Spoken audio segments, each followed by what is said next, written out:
What's up, everybody? Welcome back to another episode of Gunfish TV. I want to thank everybody for tuning in. I just recently hit over 350 subscribers, which is pretty cool, so I want to thank everybody that is subscribed. And if you're not subscribed, go ahead and hit that subscribe button. I got all kinds of cool videos. Go check them out. Got all kinds of different fishing. I don't do just one thing. Kind of primarily bass fish, but I got gar fishing, cat fishing, white perch fishing. I got all kinds of stuff on my channel. So go check out some of my other videos. Hit that subscribe button and I appreciate it. So what I'm going to talk about today is I'm going to give you a little bit of background on myself as far as fishing, how I started, and kind of where I am now. All right, so I'm 36 years old. I started fishing. I caught my first fish when I was 3. I grew up loving fishing. Me and my dad, we fished together all the time. He taught me how to fish. He was a very good fisherman himself. He was actually one of the best river spawn fishermen on a river that I've ever known. He taught me how to catch them. It's way different than fishing for them in a lake, and that's a pretty good, cool deal. So y'all are going to probably see me as long as the river stays in good shape. This spring, you're going to see kind of what I'm talking about as far as catching them. So, caught my first fish when I was 3. I guess I pretty much just fell in love with fish. You know, my mom and dad, they used to show me pictures of myself when I was 2, 3, 4 years old, just playing all in coolers of fish. I had to touch them, just had to mess with them. So I've loved fish, I guess, all my life. I remember when I was 6 years old, and I don't know how I remember this, but I was 6 years old, and my dad caught a bass. And I remember I saw that thing, and I was like, man, I want to catch one of them. That's pretty darn cool. I like that fish. And I remember he put him in the live well for some reason. He maybe was going to keep him or whatever. And I remember just playing with him and messing with him, and I thought that was the coolest fish ever. So pretty much when I was 7, I started fishing with bait casters. My dad fished with Avid Garcia 5500 round bait casters. And he gave me one, told me to practice with it. I practiced in the yard till I got it down pat. And so I started fishing with bait casts when I was 7 years old. So I've been fishing, you know, bass fishing for a long time. Bass fishing progressed.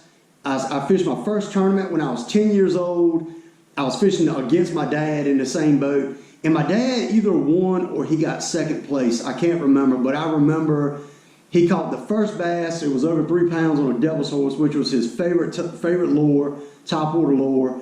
And just something about a bass just always intrigued me. So, you know, went on through, started fishing tournaments when I was 16 years old, and I've been fishing tournaments ever since. I've fished them all over the place. I've never fished any real big stuff, but I fished a lot of local tournaments. I have won tournaments. I've got my butt kicked in more tournaments than I've ever won. Believe me on that. But I love competition, so I fish tournaments. And it just makes you a better angler. Anytime you bass fish against other good bass fishermen, it always makes you a better angler because you get your butt kicked and you're like, man, you know, what did they do? What did they do different than me? You fish with a lot of different people, you see different techniques and things like that. So fish tournaments on up, you know, on up through all the way up till now, and I'm going to keep fishing tournaments on throughout. So basically how I got started on this YouTube deal as far as doing YouTube videos, I fished a tournament last year. It was early last year, and literally for the last 5 years, I've ran a camera on my boat, and I videoed myself fishing out of a kayak, fishing tournaments, doing all kinds of stuff. And I would just, and I caught some really big bass on video, and I just kept the little clips on my computer. I'd put little clips on my computer, take screenshots of, you know, pictures off of the videos. I've taken some really cool trips, went down to the Keys with, you know, one of my good buddies and had all kinds of good video. Didn't do anything with it. As a matter of fact, it's gone. I didn't even save it. I just saved some pictures from it. But so anyway, I fished a tournament last year. I had my camera running on the back of my boat, pulled my boat out, and this young kid walked up to me and he said, hey, I see you have a camera. Do you have a YouTube channel? And I said, no, I don't have a YouTube channel. You know, I'm not good enough to have a YouTube channel. That was my exact words that I told this young boy that was 7 or 8 years old. And, you know, kind of resonated with me. I sat on that and I said, you know, not good enough to have a YouTube channel. What, you know, I watch guys that have never fished tournaments before in their life. You know, I watched one guy that, you know, he's got like 25, 30,000 subscribers, and he was saying that last year he was watching YouTube videos on how to hold a bass because he had never caught one.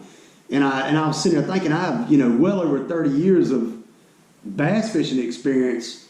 Why would I say I'm not good enough to have a YouTube channel? So that kind of hit me, and I thought on that, and I said, you know what? I'd like to keep my videos and document them and have somewhere to put them and save them. So YouTube would be a good place to do it. You know, I would be able to document, you know, fishing trips with my daughters as they grow up. I'd be able to document, you know, videos and fishing trips that I went on, and I thought it would be pretty cool to do it. So I said, I think I'll, you know, start editing videos, which I had done before. I'll edit videos and I'll put them on YouTube. I'll give it a shot. If it goes somewhere, good. If it don't, then whatever. But maybe I can get somebody into fishing. Maybe I can show somebody a tip or a technique. They can go use it and catch a fish.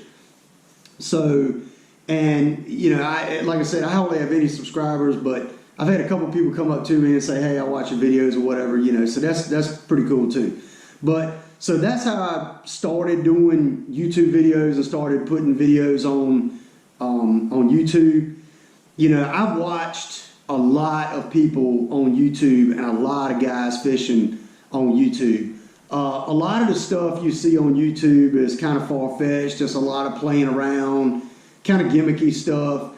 You know, I've watched, I would say, the two to me, and I know there's some YouTubers that I don't watch that are really great fishermen too, but the two that come to mind to me that are real tournament fishermen that I say are really good fishermen are SB Fishing, Matt Strykel, which I've watched him for a long time. I think all the way back when he had like 400 subscribers. I've been watching him ever since. And then Milliken Fishing, Ben Milliken, his channel. And those two guys, they're really good fishermen. You know, they figure stuff out. They go and put it all out on the water. So they've kind of, you know, I've kind of said those are the kind of channels I like watching, not the ones that just do a bunch of crazy stuff. So I'm not all into that. I'm just kind of about, you know, tournament fishing, showing y'all my fishing trips, explaining what I'm doing, and maybe helping somebody out. So that's where I'm at as far as, you know, my YouTube channel. I would say my goal on this channel would be, I've been doing this now for 7 months and I got 350 subscribers. I think 357. Subscribers are really hard to get. I figured that out. But I would say my goal would to be at 1,000 subscribers at the end of 2020. So if I go above that, fantastic. If I don't get to it, that's okay too. But I'm going to keep pumping out videos and putting out good content. I'm not going to put out any junk. And I just want y'all to enjoy what I'm putting out. So that's how, as far as my YouTube channel, that's how a little bit of background on how I started fishing. I've been fishing all my life and why I started my YouTube channel and where I kind of want to go with it.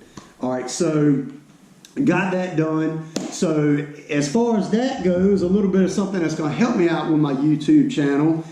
My wife got me, for Valentine's Day, got me a Hero 7 Black. So now I'm going to be able to run two different views. I'm going to run one like on my windshield, kind of third person perspective, and then I'm going to run the chesty mount with one of them. So I think that would be pretty cool to be able to swap back and forth and show y'all some different views in my videos. So I want to thank her for getting me this. It's a really nice camera, and I'm going to put it to good use. So it's going to help me make better videos. So thank you for that, babe. All right. And something else that I've kind of went over it in another video. I did like a kind of like a lure review type video.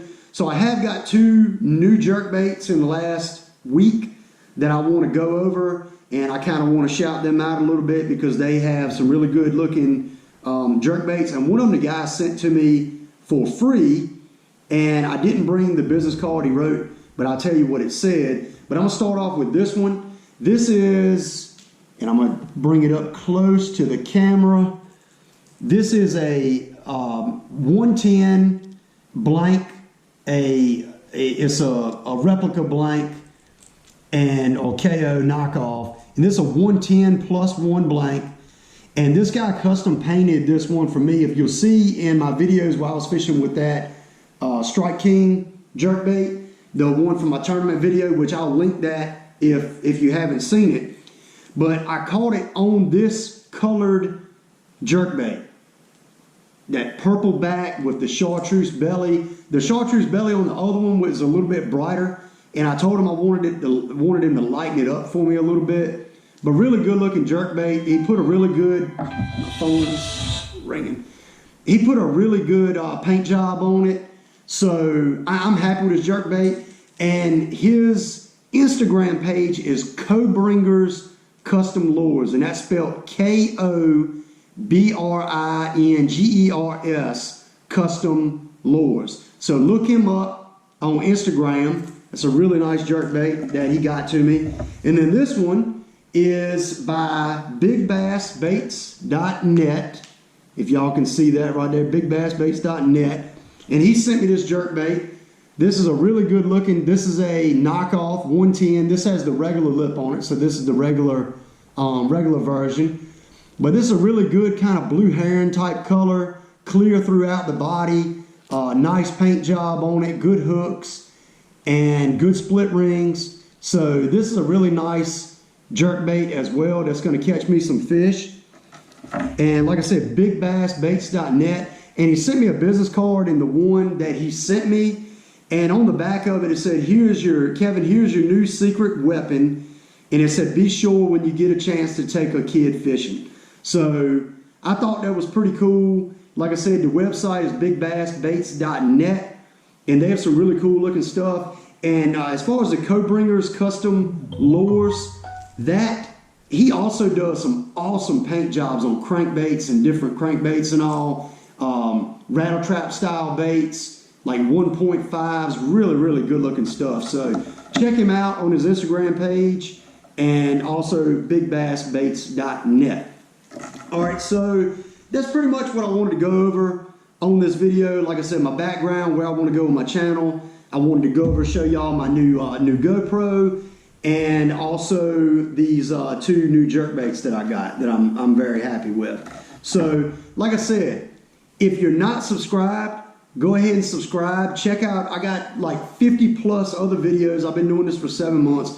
50 plus other videos, bunch of cool stuff. Got some big bass catches and some really good stuff that I think you'll really enjoy. So check those videos out, and I appreciate y'all watching, and I'll see y'all next time on Gunfish TV.